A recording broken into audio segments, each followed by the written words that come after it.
xale bi damay téye rek damay garder bu bëggee génn damay toog ànd ak moom bu duggaatee ma dugg ndax wóor ma bàyyi ko fi. dëgg la. gaa yi dafa seer 500 lañ la xale 500 la te loolu mu kenn mënu koo am. may mujj sama doomu mag bi laa yónni moom mooy dem mooy ñëw ñun génn ko.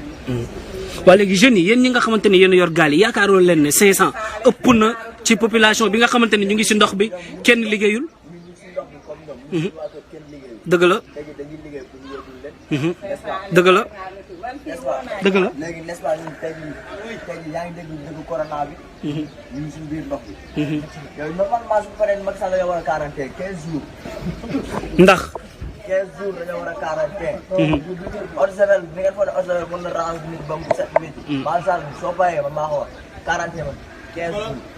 15 jours bu ma liggéey sama yaay laa koy jox sama papa ndax ñu ngi ci biir ndox bi. dëgg la. soo paree damay yóbbu lu ma leen jënd reer wala mooy loolu liggéey. dëgg la am na solo.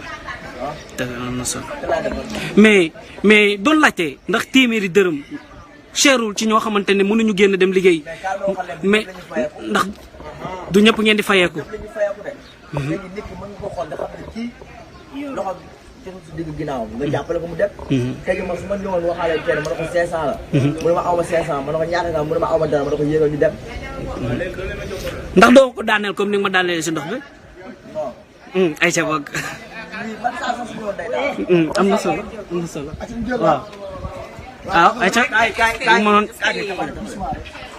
am na fii gis nga am na xeer bu mag a mag dëgër ni. waaye ca boo mënoon jege si tuuti dan na gën a. waaleykum salaam wa rahmatulah. waaw kon ni ngeen koy gisee comme ni ngeen koy gisee. waaw Aïcha amul benn problème.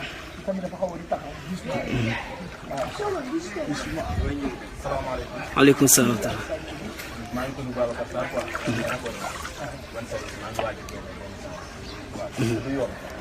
waaw tey jii li ngeen gis fii mooy lu gën a ndaw quoi soo leen duggoon ba ci biir fee da ngeen gis seen xol dina tooy quoi. parce que am na benn daal bu nekk suñu ko def kër ñooñu terrasse lañ am quoi yoo xam ne jotul seen ginnaaw mais instant bi ñoom ci kaw lañ nekk dañoo baax loolu ñoom soo ko gisee sa xol dina tooy quoi. waaw nañ wax ne ñu kii mu jàppale ñu parce que sonn nañ trop. instant bi li ñuy def nii nag nekkul ne ñàkk xaalis moo ñu si dugal suñu liggéey lañ am quoi. dañoo wax ak suñu patron ñu bàyyi ñu yóbbu gars yi quoi. parce que tey fii Sénégal la quoi il fallait que ñu jàppalante. suñu maam yi dañoo liggéey. lii nekk xoolal lii nii warul wax am tey nii. gars yi nañ liggéey bàyyi xaalis bu ñuy fooyee. waaw soo ko waxee ba pare su neexee gars yi ñu yóbbu motivé lu quoi. loolu moo am Sénégal gars yi. nañ liggéey bàyyi xaalis bu ñuy fooyee xoolal fooyee liggéeyal ñu moo gën gis nga Kër Massar fu mu toll nii. Kër Massar xoolal yeneen kii yi ñu ko waxee yeneen quartier yi Kër Massar moo leen gën a ëpp moo leen gën a populaire quoi. waaw kon tey jii dañoo war a liggéey Kër Massar. voilà ma la doon wax sànq lu ma la doon wax daal am na ñoo xam ne xamuñ ndax xamuñ sax ndax Kër Massar am na maire bi loolu lay laajte. maire bi Kër Massar amul maire suñu maire bi jàngul maa ko wax. suñu maire bi xamul dara TFM dañ ko invité keroog ñëpp di wax lu ngeen xam. waaw maire buy naan ay ministre d'inondation lu ngeen xam kooku fay nga xam ne waaye loolu bàyyi dañ ci wax jàppale nañ ñu nag ngir yàlla. kon boobu ba léegi maire bi tegu fi tànk. maire bi tegu na fi tànk mais moom médecin après la mort la quoi. parce que lii nii avant lii nii moo tax mu teg fii tànkam. waroon nañ ñu ko ñëw teg fii tànkam ñun xale yi xoolal man ñun ay xale lañ quoi état bi ñun dañoo waroon xam maire bi su ma tase woon ak moom tey jii dina ko xam maire bi dafa war a liggéey xoolal xaalis boobu noonu nga xam ne fii àdduna la quoi tey jii xaalis yi nga xam ne nit ñi ñoo ko moom waaw mooy loolu noonu quoi da ngaa war a def di waat quoi nañu jàppale rek mooy loolu.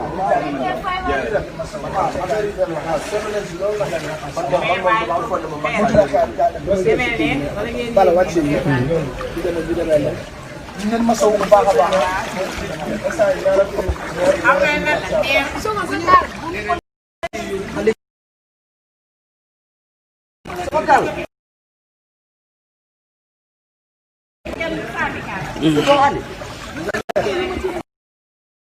ñu defaat foofu.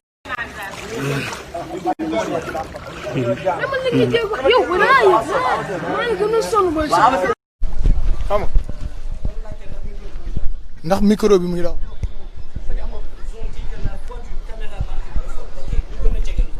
waaw parce que vraiment ñun moom dem nañ ba instant yi ñun ñaanatuñu maire quoi ñun yàlla la ñuy ñaan quoi lu ñu yàlla may rek ñu jël parce que boo gisee lii am ni xam ne yàlla mun na nekk tamit day nattu jaamu yàlla yi di xool nit ñi fa lañ toll ci moom waaw xam nga parce que lii moom vraiment tuuse nañu te mi ngi fiy soog a am doon na lu ñu bett waaw doon na lu ñu bett nag mais nag lu waay def sa bopp sant yàlla quoi xam nga.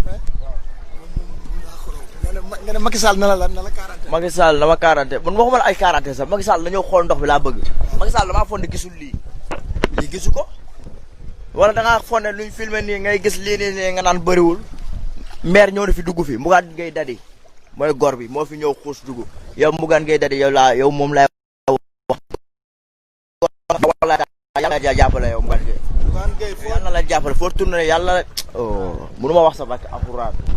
Bougane Gueye moom ñoo ko yeb suñu gaal yi dugal ko ba ci biir vraiment kontaan nañ ci moom waaw bu dee mu ngi ñuy seetaan yow Bougane maa ngi lay ñaanal nag fi nga jëm yaa ko xam yal na la suñu borom jàppale te li ngay yóotu nag yal na la ko borom bi may vraiment sa xol rafet na waaw vraiment sa. est-ce que xam nga ne yow lii temps Ablaye Wade lii la woon mais dafay xuus ndox bi ànd ak gars yi naqari mais tey Bougane Gueye Dany dafa wane loolu.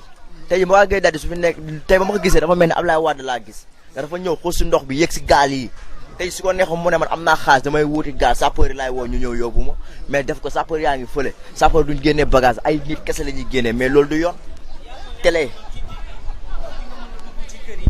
pour mën a constater les dégâts. waaw bëggoon nañu dugg si kër yi mais am na ñoo xam duñu nangu ñu dugg seen kër quoi c'est ça le problème mais nag gars yi nañ leen bàyyi nga dem liggéey ñu demaat constat dugg si kër bi fekkaat leen fii quoi fekkee non nañ leen bàyyi rek. loolu jàpp man non damay ñibbiwaale. da nga ñibbiwaale. acca ñu demaale ensemble ah lépp loola nga xam ne bëgg ngeen ko en direct ñu jox leen ko fii nii nga si page Leral parce que de internet yi gars yi Ibrahima maa ñëwaat léegi dañuy dugg si kër yi waaw. ngeen jàppale ko rek parce que bàyyi na fee dàllam ak tubaab yi. dégg nga sama dàll sama tubaab lépp foofu voilà.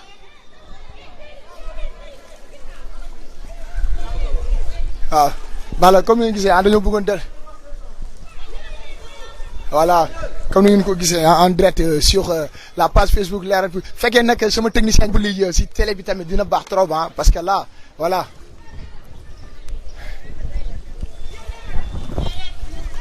voilà bala jëlal maire yi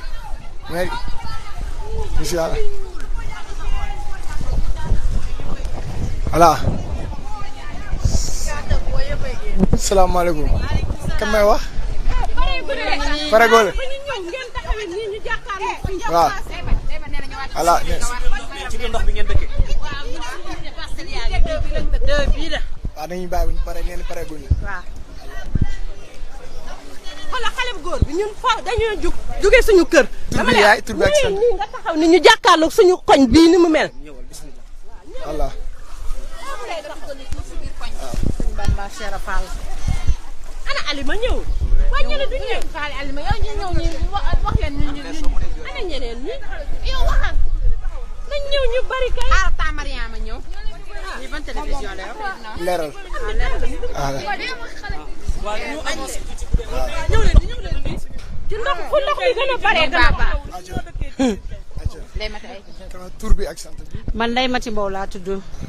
ñoo ngi dëkk fii unité 2 Parcelles Assainies Rufisque 1 sonn bay bëgg a dee unité 2 ñun waa unité 2 kenn nemmeekuñu kenn seeta kenn jàppalewuñ ci dara suñuy propre moyen lañ demee jënd suñuy pompe xale yi suñu jeunesse tëdduñu nelawuñu fii la ñuy fanaan suba ba ngoon fii la ñuy nekk fii la ñuy fanaan te ay jaan ak lu nekk ngi fi ñu sonn gis nga ñu duñ togg duñ def dara taluñu dara saa ñu xëyee ñu ngi ci ndox mi suñu bagage yaa ngay fii amuñu kenn ku ñu jàppale lépp nag HLM ñoo ñu ko teg ndax amuñ ñun HLM bureau d'HLM ñooñu teg lii lépp. ba ngeen jënd est-ce que war nañu ne woon maquette tamit ba ngeen xool ko wala am na ay canalisation wala gisoo. loolu la ñuy wax ñu fay 400000 kër gu ci nekk fay nga Parcelles Assainies la ñuy wax mais amuñu canalisation amuñu dara sonn nañ torop amuñu courant amuñu dara sonn nañ torop ndox maa ngi nii yéen ci buntu bi rek ngeen nekk mais am na ci ñoo xamante ne génnewuñu dara barki Sëriñ Tuuba ñoo ngi nii fii bu ñu fa demee fii la ñuy yem dañuy dem ba ci biir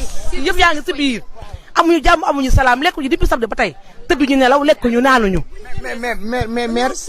bitik sax nga xam da ngay génn dem jënd dara suukar wala meew amoo ko gaal ngay fay 100 francs wala kii ko dama jum 500 wala 1000 francs mu yóbbu la metti na te ñun am naa fi man fukki at ndox mi toog nañ fi ñetti at yoo xam ne amul ndox Ablaye Wade bi mu fi defee tali bii def fi canalise ndox fu mu jaar ci la fi ndox mi duggee sonal ñu ndox mi am na fi fukki at ëpp na ko wala juróom-ñetti at mu nekk dégg nga si ndox mi ñëw am na koo xam ci biir la dëkk noor nawet fi lay ne noor nawet ci ndox mi la koy jaan yaa ngi génn nag ak lépp di bëgg a ñëw suñu kaw suñu fondation bi yii suuf si moo fa des kii bi naan na ko manque ba bu étage yi wàccee nag Sénégal dina tàkk lii mën ko àq la nañu ab Macky Sall dimbali nañu Marème Faye Sall dimbali ay Marème Faye dimbali ñu ngir yàlla ak yeneen ci barke Saatu Daneel Jaañ mi dee barki démb maa ngi la koy ñaan sama xat la dimbali ñu sonn nañu Macky Sall dimbali ñu jógal ñëwal Kër Massar dimbali ñu sonn nañu unité 2 sonn na unité 2 bi nag moo raw sax léegi maire bi gisuñu ko dégguñu ko musuñu ko dégguñu unité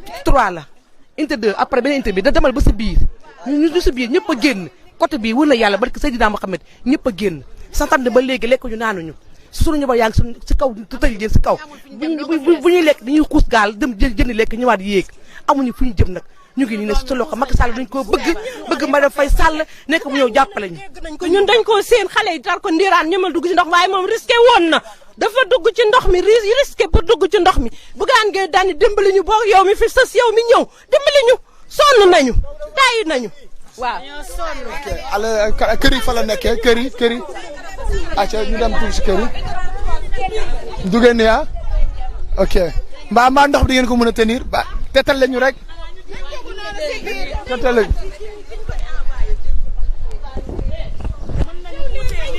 waaw comme ni ngeen ko gisee waaye comme ni ngeen kër yi waaw comme ni ngeen gisee voilà si kër yi la ñuy dem parce que sànq dañ leen wan ne li ni mel mooy ndox bi kese lañ leen wan mais dañu dugg wan leen kër yi exactement bagage yi tëmb wan leen lépp loo xam ne moo xew fii nii si unité 3 si unité 2 mais si parcelles yi aussi ngeen mën ko am en direct sur leral.net mais en même temps tamit Leral TV canal 33 waaw voilà comme ni ngeen ko gisee sa xaar da ngeen ñibbi da ngeen ñibbi ok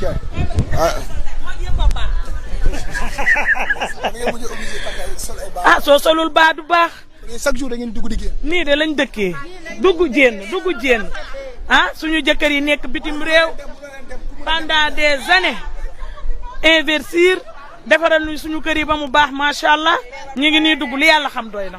ñaat at la commencé. man de ça fait 3 ans ma dëkk fi mais c'est la première fois lii dal ma parce que man sama kër dafa jógoon mais ndox mi dugg na nangu na ci suuf carrément locataires yi ma loué man ñoo ma loué waat ñoo ma hébergé locataires yi man ñoo ma hébergé locataires yee ma hébergé sama kër a nga nële mooy kër gu beige gee am gris yu blanc yi mais man locataire bi ci kaw man moo ma ñëw hébergé ma ci kaw. yow gaal ngay jël. waaw 1000 francs ngay fay. waaw incha allah. ok merci vous êtes en direct comme ni ma ko waxee voilà ñu dem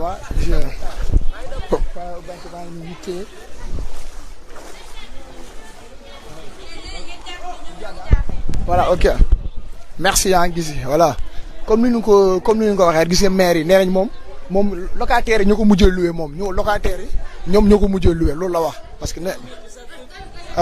fii la gën a métti. Macky Sall ñu jàppale woon sax ngecc ndox bi yëpp moo ma gën a gën xam nga Macky Sall génn fii xaalis génn dara amul génn fii xaalis gaan mën a tuxu génn fenn tabax benn kër sax moo gën a yoon xam nga fii gars yi gaan ni commencé kaas fii Macky Sall commencé ñëw fii sax nañu commencé. saa yaa ngi waaw. non xoolal sa waay waxal na ma lépp li mu war a wax. Alors, il y a Fallou Koumo qui nous dit qu'il y a sûrement des maisons abandonnées. Ouais. Il pourrait essayer de rentrer dans l'une concrète. Dites-lui que c'est Fallou Koumo, son collègue. waaw c'est Fallou Koumo le doyen waaw léegi moom la ñuy jéem a def ni Fallou ah moom la ñuy jéem a def ni dugg si kër yi ànd ak soxna yi voilà ñu ngi nii si ginnaaw tout droit voilà tout droit ñu def tout droit ñu jaar nan tout droit ñu dem kër maire bi nee na moom këram sax këram moo xam ne moom dafa amoon ay locataires léegi locataires yi ñoom ñoo ko héberger kon ndox bi mbedd bi léegi damay def ni ba fan laay jaar exact voilà comme ni ngeen ko gis ngeen gaal yi Zodiac yaa ngi nii ah Zodiac yi Maroc ñuy dem Maroc ñu tàmmee dem jóge Tanger pour dem Espagne xam nañu Zodiac baax a baax waaw comme ni ngeen gis fi ma unité 2 voilà ñu ànd ak maire bi. waaw ñu dem. ñi ngi nii unité 2. ñun unité 2 la ñu dëkk unité 3. fajar ba nga yeewoo sa kër inondé nan la def. xanaa tiit 1h du matin la ma yee nelawuñu. muy ball. waaw da doon ball waaw day ball man déjà dama feebar dañ ma tere stress ak yooyu mais damay stressé wu carrément sama yaay mag la dama ko mujj ne ko moom mu dem Dakar toog fa léegi ñun ñoo fi des. njaboot bu sew bi. ñu ngi ci kaw. ñu ngi ci kaw fa tey ca kaw terrasse ba moom day tawte chaque jour ndox mi lañ ko may daal mooy loolu. mais autorités yi tamit ñëw nañ taxawu leen. wax dëgg neex yàlla man de gisuma wax dëgg damay xool rek télé bi gis leen ci may xool télé bi rek gis leen ci moom. mais Aly Ngouille Ndiaye ñëw na fi tey tamit gis nañ tamit Bougane ñëw na fi mais gisaan nañ aussi Ousmane Sonko ñëw na mais fee la ñu yem dugguñu xuusuñu daal waa TFM journaliste comme yéen ñoom xuus nañu ñoom comme nii ama lii metti na te ndox bi li ngay gën a dem mu gën a xóot. waaw aywa macha allah doy na kon situation bi may 3 ans ngeen koy dund wala bi may c'est la première fois. c'est la première fois man ma dund ko. ba mu fi dëkk see yàgg. waaw ba ma fi dëkk see def naa fi 3 ans ren mais sama ren bi moom macha allah mi ngi mel ni maa ngi fi def 10 ans. est-ce que. doy na waar daal. te kër gi li ngeen si dugal si koppar bëri na. sama jëkkër immigré la. moom mu ngi fi nekku fi xam nga kooku moo ma gën a stressé. nga immigré di pendant combien d'années pendant 30 ans yaa ngi àll di góorgóorlu pour sagal sa njaboot nga dugal leen ci tey mu inondé mais yow du lekk du naan chaque instant mi ngi woote day dem sa fi muy liggéey day woote rek waaw moom macha allah. metti na trop man dama ko sax yërëm dafa mujj ne ma jénnee li nga mën a jénnee loo mënut jénnee bàyyi ko fa parce que dañoo yor ay tout tànk mooy loolu daal fii moom mooy loolu. mais est-ce que mu ñu expliquer wàllum comme ay ndugg xam nga ndugg kon da ngay traversé chaque jour. ndekki beeg añ beeg loolu nan la fay demee. xanaa sama yaay comme que mag la moom la ñu ne mu jénn moo mujj jénn ndugal ñu sama petit frère day liggéey su wàccee mooy def mi ngi nii sama petit frère a ngi nii moom mooy ñëw moo ñu woo téléphone ne laaj ñu lan ak lan la ñu soxla ñu wax ko moom moo koy indaale chaque jour nii lay def. kon yéen ay prisonniers ngeen seen biir kër. waaw fi mu ne nii ñun ñoo confiné suñu bopp confiné nañu moom carrément ñoo ngi nii defe naa ne corona ni nañu tëb Kër Massar corona da koy tëb macha allah macha allah macha allah. waay doon na waar ëpp na waar daal. côté bi dafa am. waaw bu dafa baaxul.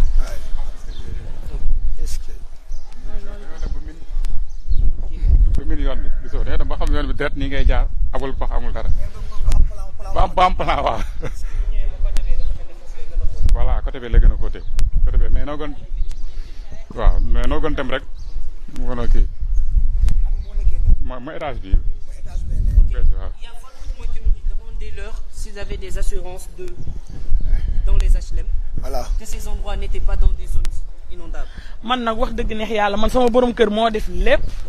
waaw ñun dañoo ñëw rek mu tabax dugal ñu xam nga kon kooku sonn na te fan yi passé waa bureau HLM ñu ngi fi ñëw di réclamer nit ñi di wax ay dañ leen amal ay xaalis mais inondation amul ça fait même pas 1 mois lii xew kon ñoom fu ñu ne ana ñoom ñu doon demander xaalis mais nañ ñëw ñu xool population bi li ñuy dund la metti na daal mi ngi nii. mais yéen ba ngeen di jënd li ñu mel mooy fii nii ay terrain est-ce que vérifié wu ngeen maquette bi wala maquette bi dañu seen wax am na ay canal. moom vérifié tout. xam nga ni ku def pendant 30 ans àll nga investir ci kër gi dugal fi sa njaboot mais pour sagal leen la borom bitig bi nekk fee ne moom macha allah moom mooy jël su ma soxlaa dara yenn saa moo koy takk ci mbuus sànni ko ci kaw doy na waar daal doy na waar. léegi njaboot bi sew bi moom dañuy toog noonu ci kër waaw moom dañu confiner seen bopp. xale yi moom dañ leen mujj aj ci kaw. xale yi dañ leen mujj aj ci kaw moom. léegi est-ce que yéen gisante ngeen mooy promoteur yi dem ngeen seeti leen wala bind ngeen leen wala ñoom gisatoo leen ci kenn. fooy jénn ban promoteur ku fii ñëw mooy loolu. voilà wàllum 3 milliards yi. nee na man de wax dëgg neex yàlla ceeb ak dëwlin. ndox mi na dem man ceeb ak dëwlin na ndox mi dem na ndox mi dem. wallahi azim lii may def nii mënuma ko sax xaw ma sax nan la wax dëgg neex yàlla mënuma ko man ndox mi ngi may yóbbu sax wallahi azim mënuma ko sax c'est pas sûr man xaw ma ko sax lii xama ne ndox moo xam ne man macha allah dama njool mais 1m75 ndox mi yem la sa ndigg. waaw dem na ba yem su ndigg ga metti na trop. doy na waar. kon ndox bi dugg na si kër gi. sama kër ci suuf nangu na ko. matériel kaw terrasse ba la ñu aj bagage yi fa la ñu aj bagage yi xajatul ci kii bi ci appartement bi ñu aj leen ci kaw fi mu ne nii sama bagage sama petite sœur moo doon fóot yére yi tooy yi yére xale yeeg yëpp weer leen su naaj bi jénnee ñu weer su paree mooy lool doy na waar xale yi ñu ngi ci kaw. kër gi ay ni ñu mel ay millions ngeen fi def. macha allah moom kay. suñ la ubbilee ba nga xool li nga xam ne borom kër gi il a investi mais sant yàlla daal moom nag wax dëgg neex yàlla ku gëm yàlla la loo wax mun la sant suñu borom loolu rek la ñuy wax loo wax loolu rek lay wax. mais ndox bi nu mu xóotee nii beneen yoon see ñëw gaal ngay jël. waaw incha allah ndax man sama jiin bëreewul sax. waaw macha allah gis nga sama sœur bi mu gis nga moom mooy nekk ak xale yi fii mooy loolu te moom mooy def yëpp damay sax damay rus moom su ma bëggee jéem dem bitig ba mu ne ma jéennoo duggal toog ma dugg toog moom mooy dem xam nga ni lii pied 2 pieds nga dem ba 2 pieds bi suulu 2 pieds bi suulu moytul escalier la lii. voilà ñu ngi si biir kër gi kër gaa ngi nii dañoo mujj coupé courant bi. est-ce que. ma ngi nii.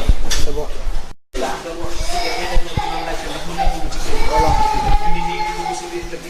moytul bu leen wàcc. voilà. mi ngi nii xam nga kii il a investi dañoo mujj dajji kii bi lii c'est un salon bi souterrain la. salon bee fees ba toll ni moytu souterrain la mais dafa fees mënatuñu ci dugg souterrain la mais xoolal salon bi néegu xale yi sama doom bu jigéen bi néegam xool ko douche yeeg yëpp a yàqu xoolal fii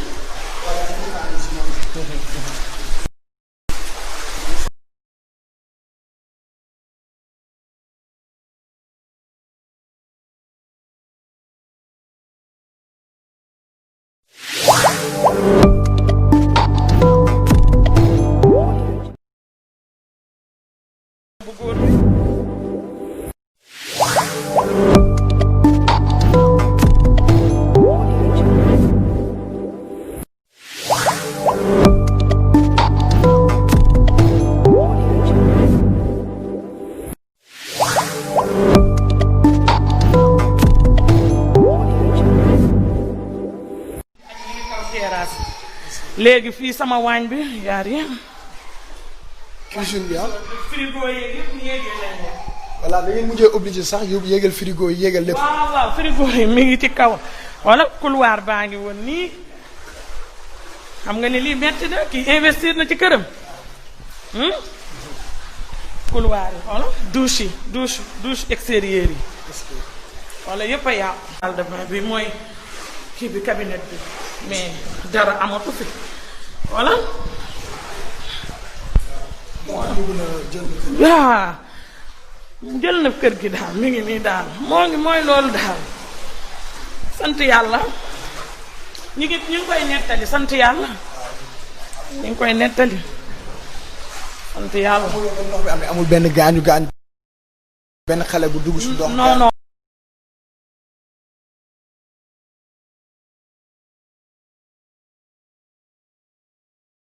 dafa ndox mi dama ko statut rek sama benn cousin buy liggéey à la Sénélec envoyé ma message ci saasi ne ma couper courant yëpp ci saasi ma couper ko wax dëgg neex yàlla lii de lañu.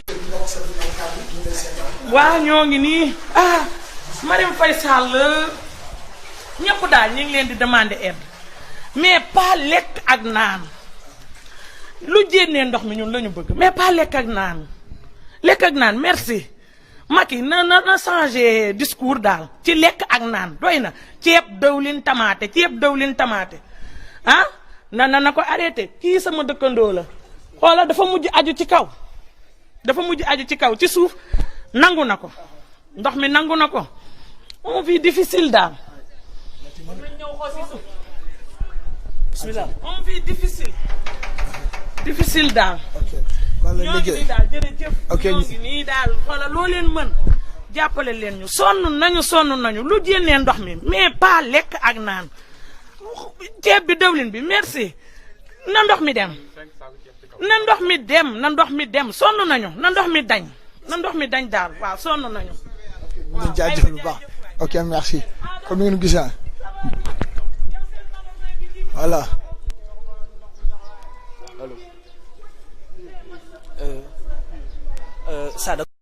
voilà gis ngeen oto bi dafa suul garage oto bi la léegi Balla ñu jéem a dem si kër gi fekkee dañu fa mën a dem parce que ñu ngi bëgg lépp lu neex li ni mel mooy internet yi Balla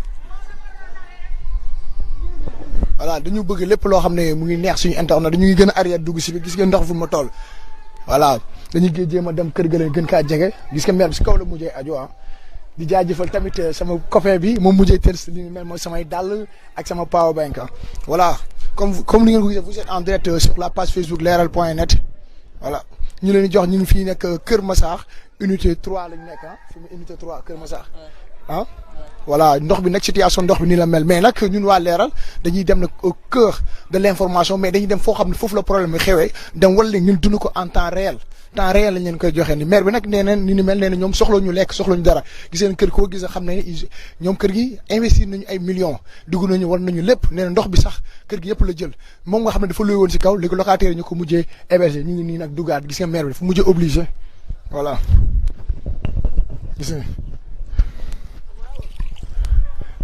waaw gis nga ndox bi gis nga masra ala escalier yi moo nekk nii waaw pied mais yow daa mel ne xam nga fii Balla moytu la pied bi doucement daa may saako aussi voilà dugg nañ si kër gi gis ngeen kër gi nu mel mel tuuti yi ñu jël kër gi après ñu ñëw si kaw voilà gis ngeen néeg yaa ngi nii néeg yaa ngi ne gis nga ñu ngi si biir kër gi kër gi ndox bi jël na kër gi yëpp ndox bi jël na ko voilà comme ngeen gisee xool leen néeg yi voilà néegi lëndëm na trop nag mais voilà gis ngeen néeg yi néegi lëndëm na trop ndox bi nag jël na ni mel mooy néeg bi yëpp jël na kër gi yëpp ndox bi jël na ko voilà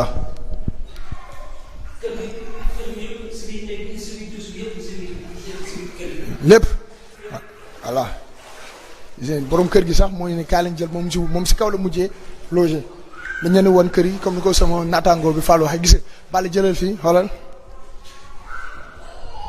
voilà fi am na pied doucement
français wax ci wolof. am benn problème.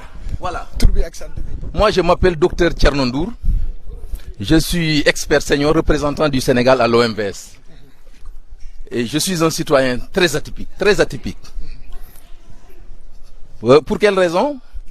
Parce que j'ai contribué à l'élection de Macky Sall. J'ai dépensé de mon propre argent 3 millions pour soutenir Macky Sall.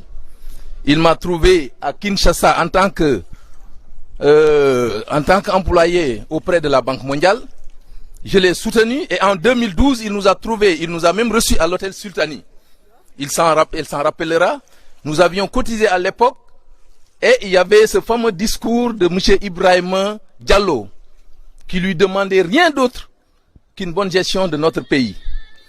Et voilà aujourd'hui ce que je récolte. Voilà, pendant les années que j'ai passées à la Banque mondiale, auprès de la Banque mondiale à Kinshasa, je vous assure que j'ai transféré pour appuyer les Sénégalais 125 millions de francs CFA. Parce que j'aime mon pays. Moi, je suis un patriote. Je suis un patriote jusqu'à la moelle des os. Nous avons fait tout ce que nous avons pu faire pour effectivement se trouver un logement décent et vivre en bon citoyen. Mais malheureusement, voilà ce qu'on nous paye.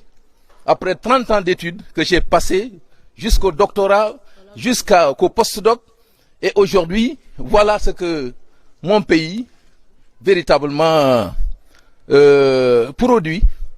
Voilà les résultats auxquels nous n'avions pas du tout aspiré parce que nous avons soutenu ce régime à l'origine et on ne s'est jamais rapproché de qui que ce soit pour des sinécures ou des prébendes.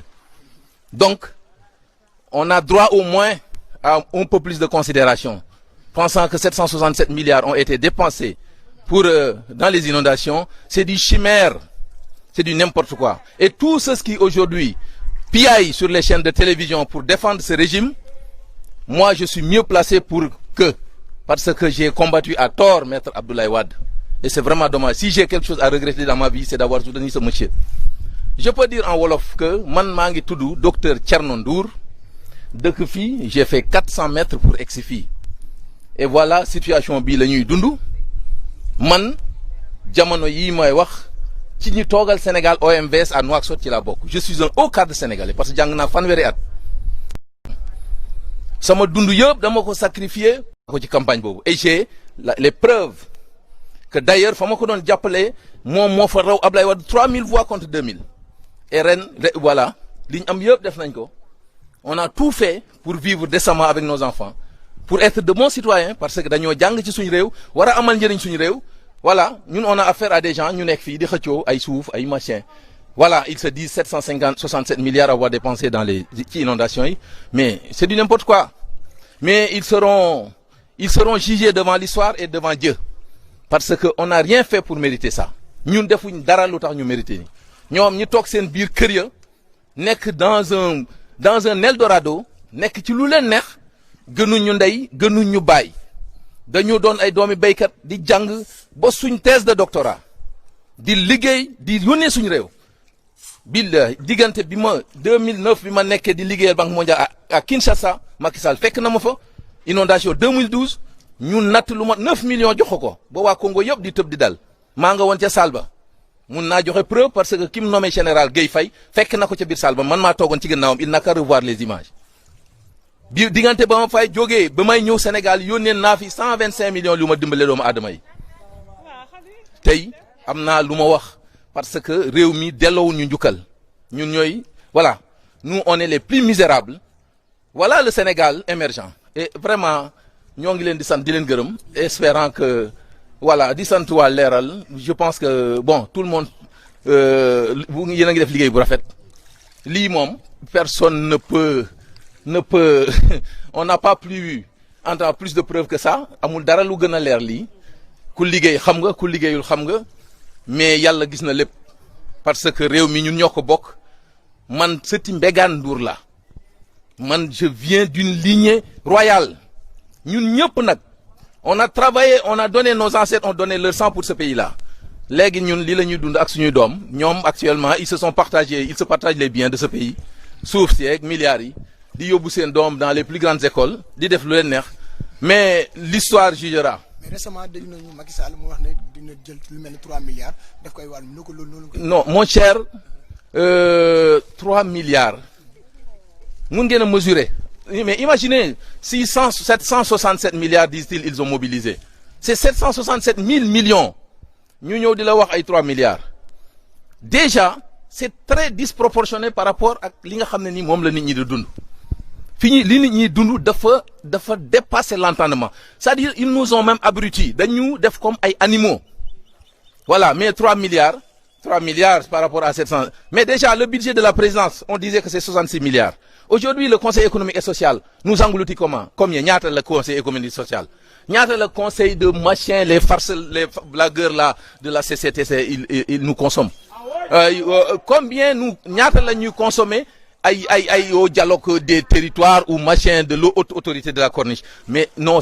arrêtons ces blagues là ce pays là on fera les comptes et les décomptes xam nga ñoom dañu doon wax une comment dire rétribution xawma reddition des comptes danañ ko gis à terme de leur mandat ils verront que effectivement le Sénégal fera une évaluation et les décisions qui s'imposent seront prises nit ñi mënuñoo tax duñu wax duñ soxla parce que lii man j'ai am nañu waxtaanee téeméeri yoon parce que samay waa kër ñu ngi yéegi ci kaw mais franchement et le seul et unique responsable c'est le président Macky Sall oui parce que Abdoulaye Wade on n'en parle pas nous on ne regarde pas sur les rétroviseurs dañoo dàq nit parce que on n'était pas satisfait moom il nous incarne Macky Sall daf ñu incarner doomi baadoolo la man doomi béykat la il a franchi les échelons noonu lañ toppante moom jàng Macky Sall ak man université ñaari génération moo dox suñu diggante on s'est battu parce que amoon nañ des référentiels foogoon nañ ne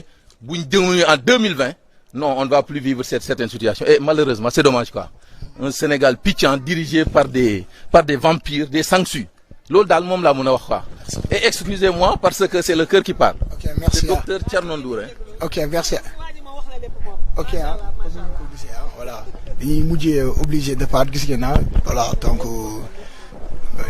il a résumé tout voilà moom nga xam ne voilà je suis un fonctionnaire de OMVS voilà wax na lépp wax na sax ba ne Kinshasa Macky Sall ba mu fay ñëw yëkkati na li ni mel ni mooy 9 millions jox ko président de la République yëkkatiwaat encore 125 millions jox ko président de la République ne dafa contribuer li ni mel mooy élection Macky Sall ba muy wax nag ba nga xam ngeen ne pa bi il connaît bien le président Macky Sall comme ñu ngi fii ni Kër Massar dañuy delluwaat voilà gis dafa mujjee yor satala ànd ak ni li mel am benn xel bu mën a dugg ci sama oto oui il faut que Macky Sall comprenne que satala bi dañ ci def ndox ak eau de javel pour que bu ñu yeggee fële j'ai laissé mon véhicule pour que au moins je me débarrasse des microbes avant may dugg ci sama oto voilà ce qu'il nous a réservé en tant que Sénégalais et on est très digne je vous assure on n'a jamais rien détourné on a toujours travaillé pour notre pays jàng fa ñu war a jàngee boo def suñ thèse de doctorat di jëriñ suñu réew samp suñuy kër et voilà ñoom ñu nga fële dans une situation banale ñun ñu ngi ñuy bëgg a rey et voilà le Sénégal et c'est ça l'émergence et c'est ça véritablement la croissance à 7%. C'est de la farce, c'est de la blague. Mais dans tout ça, où sont les autorités municipales aussi Ouais, non, mais attends, on est dans un pays où les municipalités, mon cher, ne sont pas viables. On a des maires ou des mairies fantoches qui ne sont même pas en mesure de lever le plus petit doigt pour... Mais attends, la taille de cette catastrophe-là, lan la ci mairie mën. Ça, c'est une solution d'État. Et puis, c'est par anticipation qu'on devait régler ce problème. Tout le monde sait que ce sont eux qui ont l'outil. Regardez, on est à l'unité 3 des Parcelles Assainies. Mais c'est un projet d'État, l'outil par l'État est attribué à des Sénégalais qui ont pris toutes leurs économies pour les mettre ici. Donc, et voilà, assaini, entre guillemets, s'ils avaient assaini cette zone, est-ce qu'on serait là? Là où ils l'ont assaini, on l'a vu. Donc, ne parlons même pas des mairies. Parce que, malheureusement, nous avons adopté des politiques de blague depuis toujours, parce que ces mairies ne sont même pas viables. Avec quelques dizaines de millions collectés au niveau des marchés, je ne sais même pas ce que le maire fait. Déjà avec une racaille d'employés dans les mairies, et la masse salariale absorbe déjà les recettes de la municipalité. Donc c'est tout ce que je peux dire. Et c'est dommage que je ne suis pas en mesure de parler demain.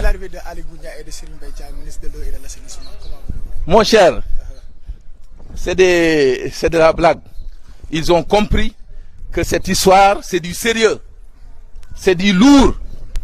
Et la question de l'aménagement, je vous parle parce que je suis aménagiste de formation. La question de l'aménagement, d'où ay tiaxan. Ni ce qui les intéresse, c'est de la poudre aux yeux. En réalité, c'est ça. Donc, ils veulent juste montrer aux gens qu'ils compatissent à leur situation. Non, non, non. La compassion requiert d'abord la prise en charge des besoins fondamentaux des Sénégalais. Quand il nous a trouvé à Kinshasa, il nous a posé la question, lan lañ soxla? Lan lañ soxla? On lui a juste dit qu'on veut juste une gestion saine du pays. Loolu lañ bëgg mbir mi réew mi ñu teg ko ci yoon. Mais bu fekkee ne Sénégal depuis 2012 tegu na ci yoon. Chacun est en mesure d'en juger. En tout cas, il y a une preuve palpable qui est là. Man maa ngi yore sama satala pour bu ma demee mun a sangoog eau de Javel. Moom au même moment, peut-être elle est dans une meilleure situation que c'est mon fils aîné. C'est peut-être dans ces conditions-là qu'il a passé le bac. Et c'est vraiment déplorable, quoi. Je vous remercie. Ok, merci.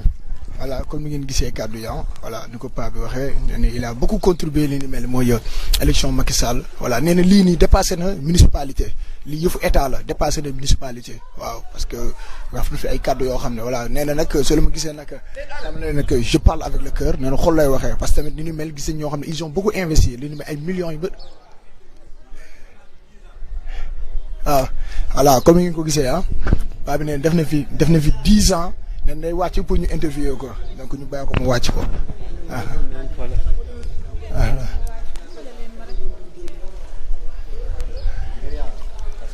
voilà comme ni ki la autorisé la voilà comme ni ngeen gisee paa bi nee na def na fi 10 ans dina def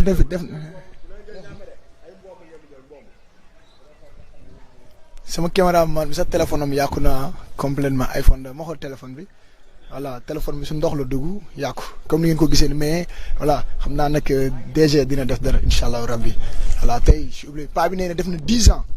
10 ans la def fii nii 10 ans la fa def ne day wàcc expliquer ñu lu ñu mel jaajëfal nañ leen bu baax a baax voilà juleen fàttaliku ñu ngi Kër Massar unité 3 ànd ak waa Leral TV mais tamit ngeen capté tamit si canal 33 ngeen am ko en direct xool leen ne bala jëlama la voilà waaw gis nañ kër yi.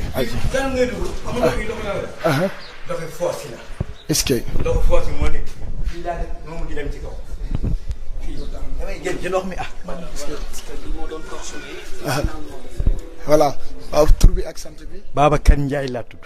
est-ce que ñoo wax situation jafe-jafe bi. situation bi man 10 ans fii la dëkk chaque année mooy am fii ñaan dañuy defal lii mais c'est pas vrai ñaan canalisation dañ koy def bi ñu jaay kër yi noonu dañ koy assainir 3 millions quelque lañ jënd kër yi mais zéro defuñ benn assainissement. chaque année ñu ne dañuy defal assainissement chef de quartier tey suba laa xuloo ak moom fi ma génne mu ne gars yaa ngi liggéey man ko c'est pas vrai. di boo nekk 10 ans man ko man ñaata milliards la ñu wax lan dépensé ci affaire bi ci pour 7 milliards man ko man ma joxoon nekk 20 milliards ma defal canalisation mu dem géej su ma ko joxoon man naa 2 mois ma defar ko damay jël nit ñëpp ñu ñëw gas tali bi ñu. pour que sa géej soriwul mbëbës yaa nekk soriwul ma nan ko def mais xam nga li ma waxoon tamit dama ni waa ji bëgg ma yóbbu police barki démb dama ko ni Macky Sall parce que mooy suñu président ñoo ko fal bu fekkoon papaam moo ne ci ndox mi wala yaayam dina ndox mi bu leen neexoon tey ndox mi jóge fi mais day génne artères yu mag yi jëmi génn ñu génne ndox mi mën nañ ko génne ñoom ñoo deful effort pour génne mais mën nañ ko génne dans 24 heures ñu ndox mi yëpp dégagé ko mën nañ ko mais doon ko def parce que gis nga Sénégal day dëkk boo xam ne bii balaa moo sotti il faut am ñu génn dee ni te ñu tëli affaire bi c'est normal mais tant que loolu amul du sotti mukk parce que li leen neex lañuy def dal seen 4x4 gaa defee man ne man yi bañ na ba ñuy def ba ministre bi man demuma sax ma xam naa ne ma demoon naa wax loo xam ne yi dañ may yóbbu man bañu ma ko sax ko yóbbu parce que ma xam ne 52 rajo dañ ma yóbbu man deeg naa ndox laa yemale xam naa li ma dund dootuma ko dund man loolu wóor na ma mais am na yoo xam ne dafa ñaaw xam nga ko jënd sa kër sa matériel yëpp tout lépp a yàqu lépp xam nga dafa ñaaw nga ne si foo jëm fu ma génn naan dañ def ay bâche man naa dem ci dëkk ci ay bâche pourquoi lu tax may dëkk ci bâche te kër gi nekk ni ma heureusement ma am appartement ci kaw sinon ma ko luwee woon tey ni may def fu ma yaay génn du ma dëkk fii damay génn en tout cas daal dañ ne personne kanam wala ma koy fayal boppam li wax mooy population bi neen génn ñu révolté affaire bi jeex une bonne fois pour toutes gaa mënul chaque année nga naan da ngay génne da doon pompé bii mi ngi taw dana pompé démb bii mi ngi woon taw man leen pompage comme zéro ya boo yi dëkk côté bee ñoo ngi woon baar télévision gendarmerie parce que ndox mi ñuy versé xajul foofu ñu ne commencé ball côté bële ñu ñoom dañuy ñëw dañuy baar télé parce que ndox mi ñuy pompé dootul dem foofu te effectivement wax na dëgg ndox mi am xam jéej la mën a dem mënul dem fii ci forêt bi xaju fa dafa bari ndox mi dafa bari lii mësul am fii mësul man dëkk naa fi 10 ñëw fee la yem fële mais man ma yeewoo gis ndox mi sama oto yëpp yàqu sama oto yëpp yàqu maa ngi woon 3 oto yoo xam ne fii laa gaaw yëpp yàqu maa ngi ne pousse yóbbu leen gaara yenn ñu ngi ni gaara fële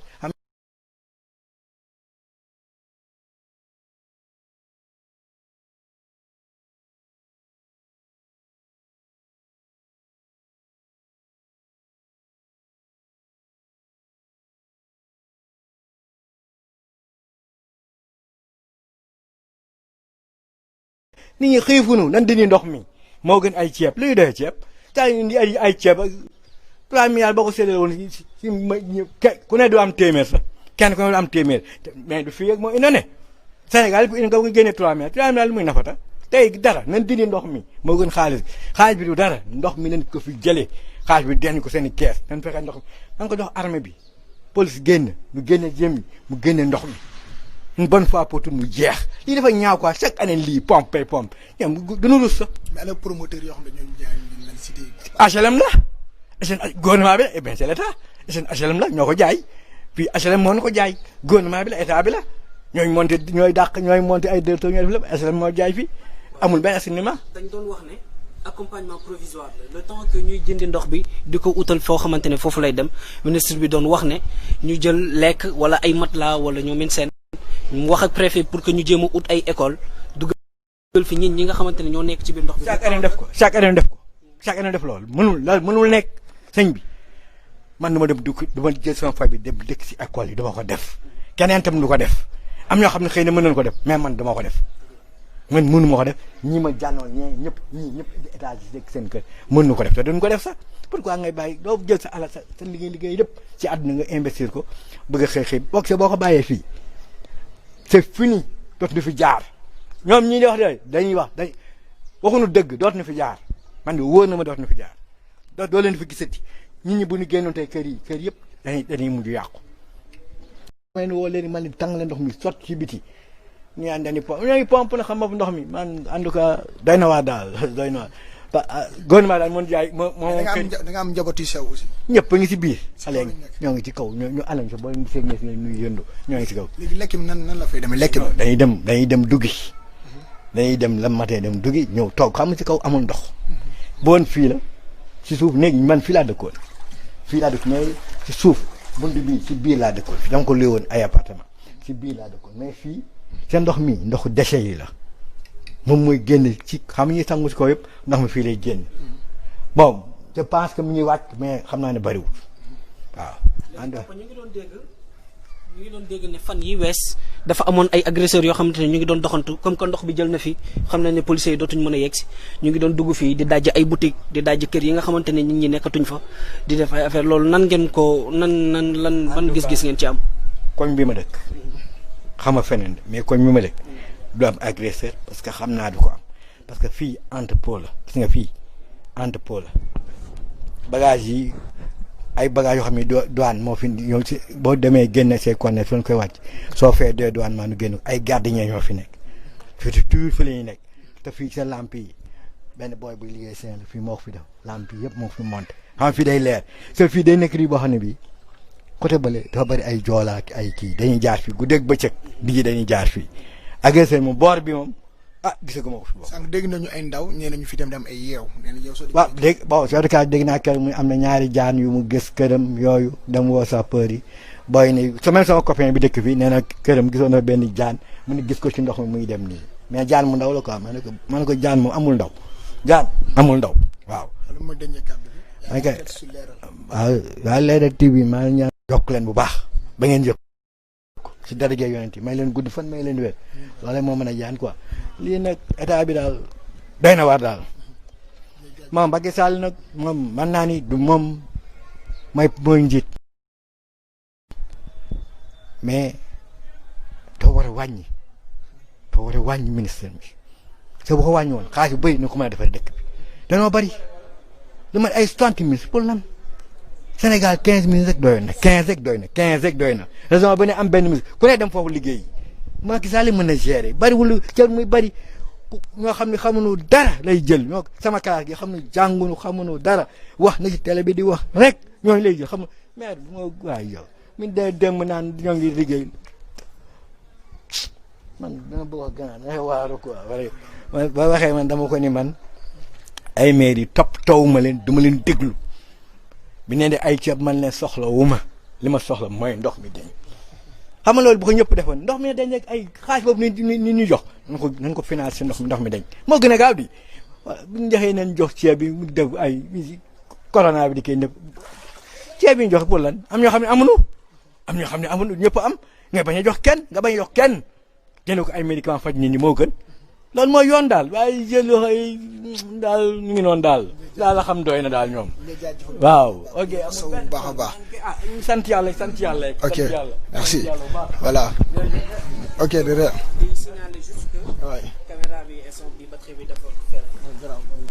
voilà donc comme ni ngeen ko gisee ci seen tey dañoo defoon spécial doxantu ñëw fii nii ngeen mel ni mooy unité 3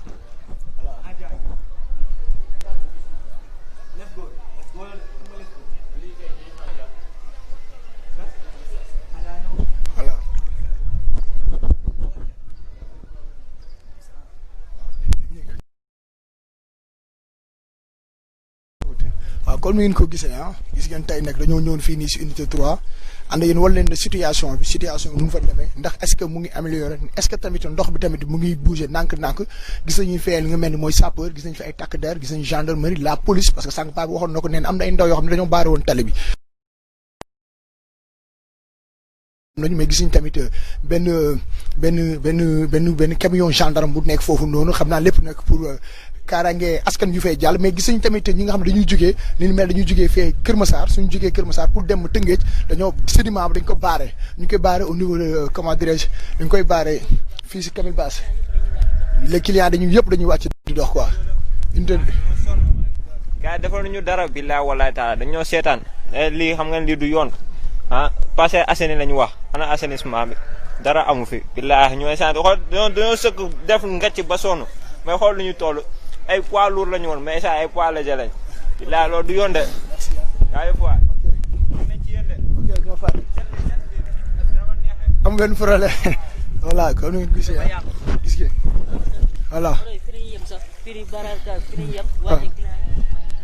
client dox mi ngi koy dox bu fenn la jaxaay xamante dañuy jàll dem Tëngéej dox ko bu foofu gina client yi fi lañ mujjee wàcc sa dox ko égal dox xamante da ngay dox bu fenn Kër Massar démb rek na barki démb fii laa doxoon ba Kër Massar amuma paas amuma dara man nit oto laa comme ñoom dama ne sax man lang si oto yi dem yow si gaal yi man si gaal yi laa nekk di liggéey di jàppale gars yi di génn di am dara foo dëkk exactement man koñ dubales nga ñëw foofu yëmbal nga laaj koñ dubales ñu won la fa foo tamit sama koñ foofu daa tax tamit am ndox man gars yi kan ñëw kii ndugg foofu ñu yëpp foo lañu yem jéggi leen jëndal la ay ndugg yooyu loolu nag gars yi nangu ñu ndugg foofu sa koñ ni la mel wala sama koñ ni la mel kenn nangu génn yu bëri xamante dañuy ñëw xuus barkaal yu bëri ne ñëw xuus sama koñ kan saar mel ni wala jëlal ndugg li gis nga lu waa yi doon wax léegi gis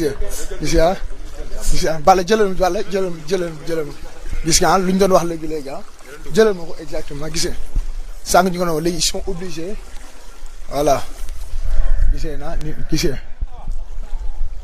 voilà comme ni ngeen ko gisee gars yi ils sont obligés dañoo obligés instant yi nii jël seen dugub di ko teg si gaal yi dem xool leen gisee mburu yi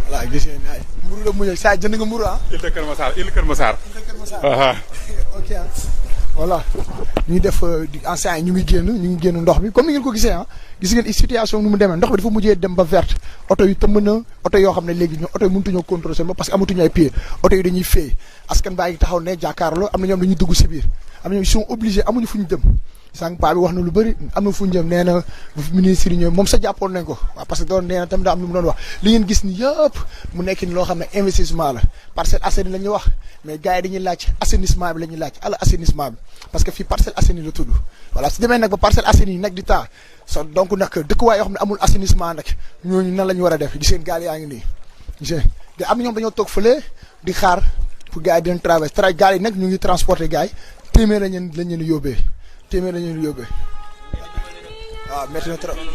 billaahi nañ ci jàpp rek baay mooy loolu quoi. ok voilà comme ni ngeen gisee ah te ak sama caméraman bi Bala Thiam. waaw téléphone baax na ah bon. ok voilà sama caméraman bi sa téléphone am dugg na si ndox bi voilà.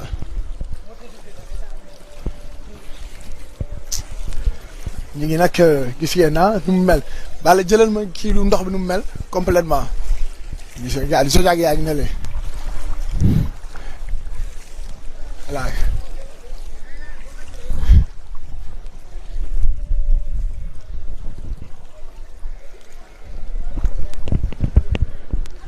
voilà situation baa ngi nii gis ngeen am na ñoo xam ne ñu ngi ñibbisi am ñoo xam ne nag instant ñu ngi génn li soo gisee da ngay gis gars yi dawal gaal yi ñoom ñooy génn di ñëw di jël si nit yi ñoom sojaag yaa ngi nii gis ngeen xale yi xoolal sojaag yaa ngi nii sojaag yaa ngi nii ok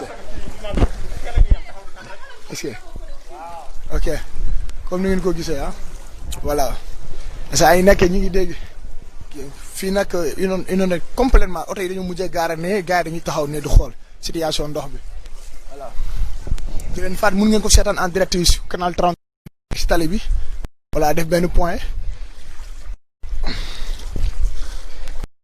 unité 3 lañu nekk gaal yaa ngi ni am na ñoo xam ne wàcc nañ sànq ñu waxtaan benn daw ne dafa dem ba may client xam dañoo fidèle si moom client yi dañuy chaque jour ñoo koy yee parce que dañuy liggéey am ñoom suñu génnee fii amuñ fuñ jëm li ni mel nag moo tax nag dañuy toog si kër gi am ñoom dañoo am étage si kaw la ñuy yéeg ñoom terrasse nag sànq kër gu ñu dem ñoom si kaw terrasse bi la ñu mujjee dëkk parce que suuf ndox bi jël na ko complètement voilà gisee na ñu ngi nii nag jaajëf waay jaajëf waaw ñu ngi nii nag génn exactement voilà jaajëf génn nañ exactement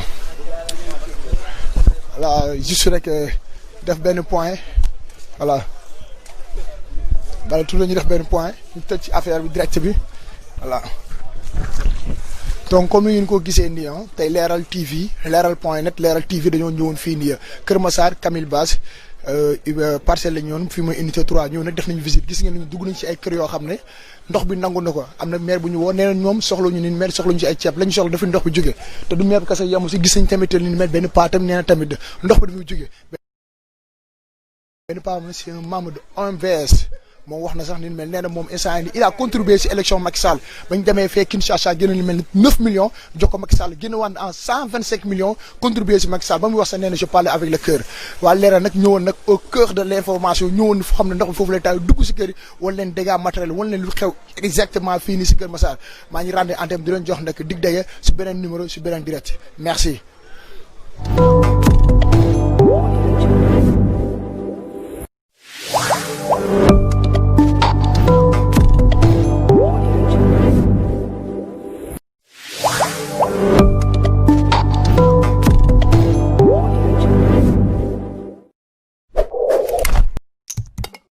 askan wi di yeewoo fii ci Kër Massar unité 3 ci atum 2012 ba tey ñuy dund lu méttee métti ndox mu taa tembe nekk ci seen gox boobu saa bu nawet jotee mu daal di yokku ndox mi dem ba sax nangu ci yenn ci seeni kër ba ca l'école ba xale yi jàngee tax ba mënuñu dem fenn wala ñu def dara lu si bari xale yu góor yi ñoo koy def amul kenn ku ñemee génn ci ñoom rawatina ndaw ñi mu def ay at ñuy dund ak ndox mi mu metti lool ci ñoom te gisuñu rek benn autorité bu leen daal di taxaw. ndox mi depuis 2012 depuis 2012 ñu ngi ci biir ndox bi ni ñu ko dundee moom metti na trop foo ko ab passé na ko ndax depuis 2 semaines a ngi nii ñu ngi ci biir ndox bi ren parce que chaque année la mais comme ñu ngi ci ren de 2020 bi dañ ciy wax surtout ak corona bi parce que ñun mënuñu nekk ci pandémie corona di ko xeex ndox bi ñëwaat dalaat suñu kaw ñu ñuy takloo masque di ñu te fii xam nga gis nga ak yooyu fi nekk lépp a ngi fi xam nga doo comprendre gisoo ndox bi di mu ñuulee.